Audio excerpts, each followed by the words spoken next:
Bueno, un home feliz, Fernando Núñez, o adestrador do Portago. Trofeo municipal frente a un rivalazo, ¿no? Un Olímpico A. Que pasa pola cabeza, polo corazón? Bueno, tiñamos un plan a ser un equipo de categoría superior, ademais, bueno, ademais levan a ritmo que nós. Pois, polo que che digo, un bo plan, un bo partido, saiu todo perfecto, toda a perfección, os rapaces estaban moi convencidos do que íbamos a facer, así que saiu todo perfecto. Crees que houve algún momento clave no partido?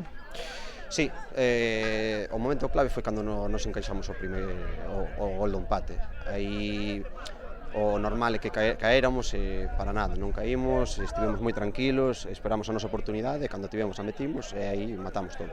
E ao final 1-4, é dicir, frente a un equipo de superior categoría, un olímpico, que é un equipo bueno, con unha historia, bueno, isto para a Liga vai ser un subidón, non? Para a Liga e sobre todo para, digamos, a autoestima do equipo.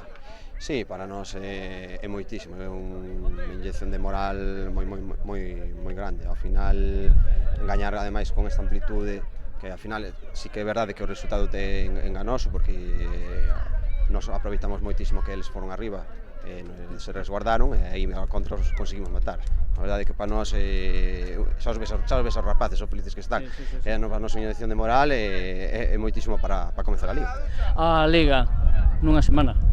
Sí, correcto. A Liga nunha semana, o primeiro rival é o Atlético Castros, un equipo que ano pasado estivo arriba, un comezo como para nos difícil, segundo partido tamén con Sada, son dos equipos que ano pasado quedaron arriba, pero nós, podiches ver, non temos medo a nada, penso que temos unha boa plantilla, temos un bo equipo, está moi conxuntado, os rapaces están adestrando moi ben, están asimilando todos os conceptos moi ben, noso objetivo principal é estar tranquilos e despois xa veremos.